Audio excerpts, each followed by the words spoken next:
പരിശുദ്ധ പരമ ദിവ്യകാരുണ്യീശോയ്ക്ക് എന്നേരവും ആരാധനയും സ്തുതിയും പുകഴ്ചയും ഉണ്ടായിരിക്കട്ടെ.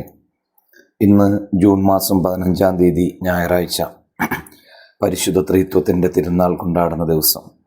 ദിവ്യകാരുണ്യീശോയെ, പിതാവും പുത്രനും പരിശുദ്ധാത്മാവുമായ അവിടുത്തെ വലിയ സ്നേഹ കൂട്ടായ്മ പോലെ ഞങ്ങളുടെ ജീവിതവും സ്നേഹ കൂട്ടായ്മയുടെ മാതൃകകളായി മാറാൻ കൃപ തരണമേ. ഈ ദിവസം മുഴുവനും അങ്ങയുടെ സാന്നിധ്യം നൽകണമേ, സംരക്ഷണം നൽകണമേ.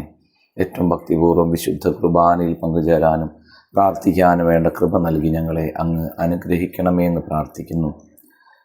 ലൂക്കാസ് വിശേഷം 6-ാം അധ്യായം 37-ാം വചനം ഇന്ന് ധ്യാനിക്കാം. നിങ്ങൾ വിധിക്കരുത്, നിങ്ങളും വിധിക്കപ്പെടുകയില്ല. നാം എല്ലാവരും മനുഷ്യരാണ്, അതിനാൽ തന്നെ അപൂർണരുമാണ്. ഒരു തരത്തിൽ അല്ലെങ്കിൽ മറ്റൊരു തരത്തിൽ നമുക്കെല്ലാവർക്കും കുറവുകളും പോരായ്മകളുമുണ്ട്. അതിനാൽ തന്നെ മറ്റുള്ളവരുടെ കുറവുകളെ പ്രതി അവരെ വിധിക്കാനുള്ള അവകാശം നമുക്കില്ല. ഒരു വിരൽ മറ്റുള്ളവരുടെ നേരെ ചൂണ്ടുമ്പോൾ മറ്റു വിരലുകൾ നമുക്ക് നേരെ തന്നെ തിരിയുന്നുണ്ടെന്ന കാര്യം മറക്കാതിരിക്കാം. നമുക്ക് പ്രാർത്ഥിക്കാം.